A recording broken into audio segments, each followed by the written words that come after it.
So we're here with Troy Moncur, head coach of the Mt Gravatt Vultures. How you going, Monkey? Oh, well, thanks. Very good. Doing all right? Yeah, doing well. Yeah, nice and busy, and looking forward to the season. Now the ground's looking like it's a little bit wet at the moment. Not too much training going on there at the moment. No, not off the track tonight, so we'll do a bit of road running and talk about some of our on-field setups and whatnot. So first night the ground's been unavailable. Saw you in there before, tinkering a little bit with the selections board. How are things going in that regard? Good, yeah, heaps of numbers at the minute, so that's the tricky part, trying to keep everyone happy. Put them into two squads, and there's going to be a few blokes left over, so that's the challenge. So good spot at the moment. Fantastic. And with regards to your pre-season, what have you been up to there? Well, a lot of running. So yeah. we did about 4 weeks before Christmas, and yep. I think we're into about our 10th week since coming back from Christmas in January. So yeah, we've done a really good running program. A lot of tinkering with the game plan from last year. A lot of work in leadership, our culture, and that sort of stuff too. So. It's been a busy time and a lot to take on for the boys, but they've responded well. So we're looking forward to the games and seeing where we're at in the game sense. So what have you done with regards to the game plan? You mentioned a little bit of tinkering there. What sort of stuff have you looked at? We just want to move the footy a little bit differently to what we did last year. Probably a bit quicker and possibly a bit longer. We've got some bigger boys, bigger bodies.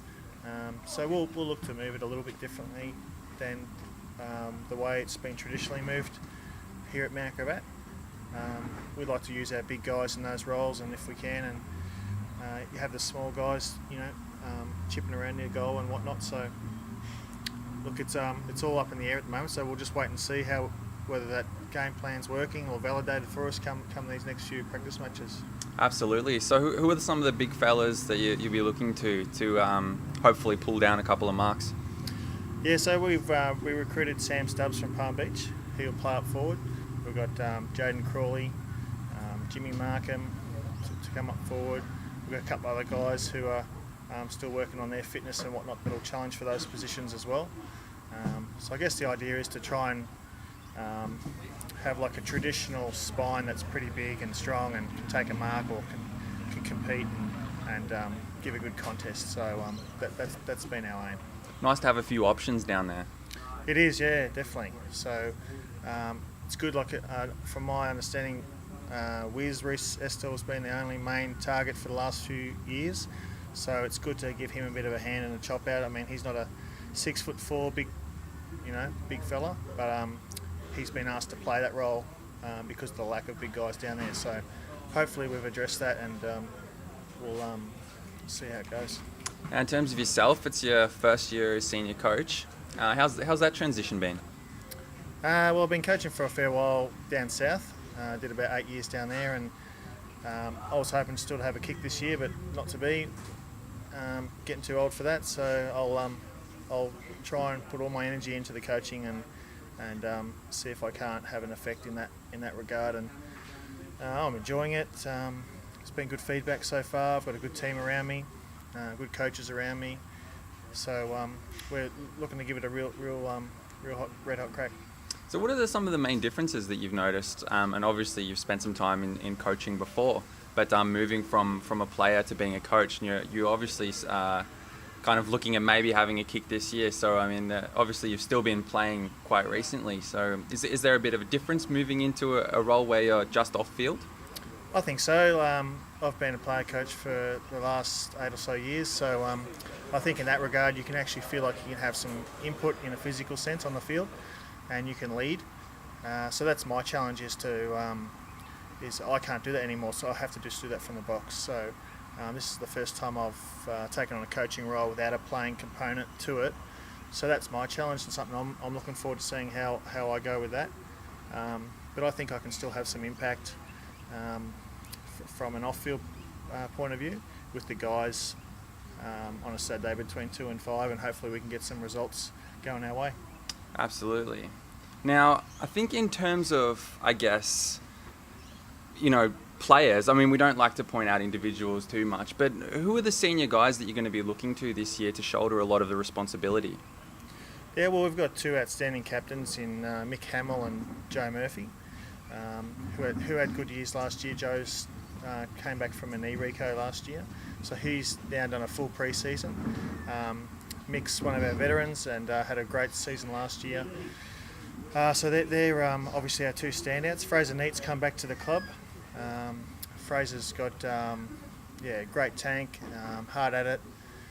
So he spent the last year in country Victoria, so he's got a taste for that Victorian culture footy type of thing that we'd like to try and influence up here. Cameron Ross is another senior guy who's been really led the pre-season well.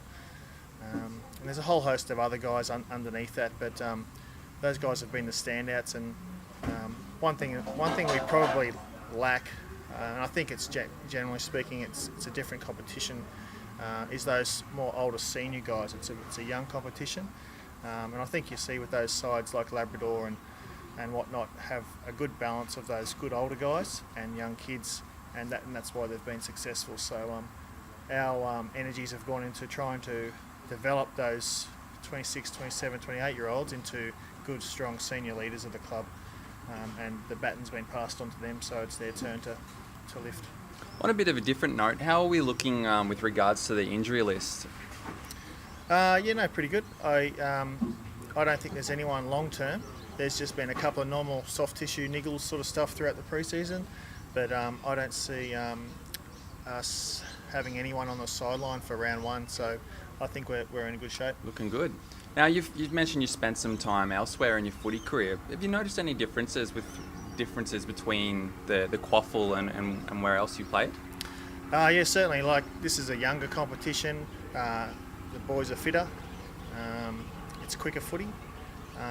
But having said that, where it lacks is just the culture. Like, we're in Queensland, so this is not the number one sport here, and some guys will leave on a Thursday night and not pick up a footy or read anything about AFL until the following Tuesday. Whereas down south, it's in your face every single day, and you see the kids at school. I'll be kicking the footy before school, at little lunch and big lunch and after school, and it's just different up here.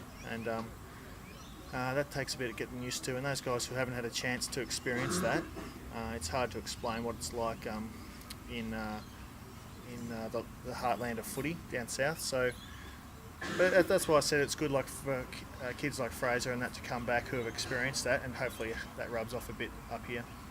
Fantastic. And what are you going to be looking for from the guys come the first couple of rounds that you could be able to identify and know that things have sunk in over the off season? A couple of wins would be good. Yeah. That always validates that we're going well. But I think more than anything is we want sides to know that they've played us. We want to be a strong, determined, committed team that have a real go, and we want to be able to walk off the field at 5 and feel we've given it everything regardless of the result. And we're going to have some times where we're not going to win, but hopefully there'll be great learning opportunities for us and for the group to build from. So look, we want the group to have high effort and to give it their maximum, all they can, and so they come off and know they've done their best. Well, thank you very much for your time and all the best for the season. No worries, thank you.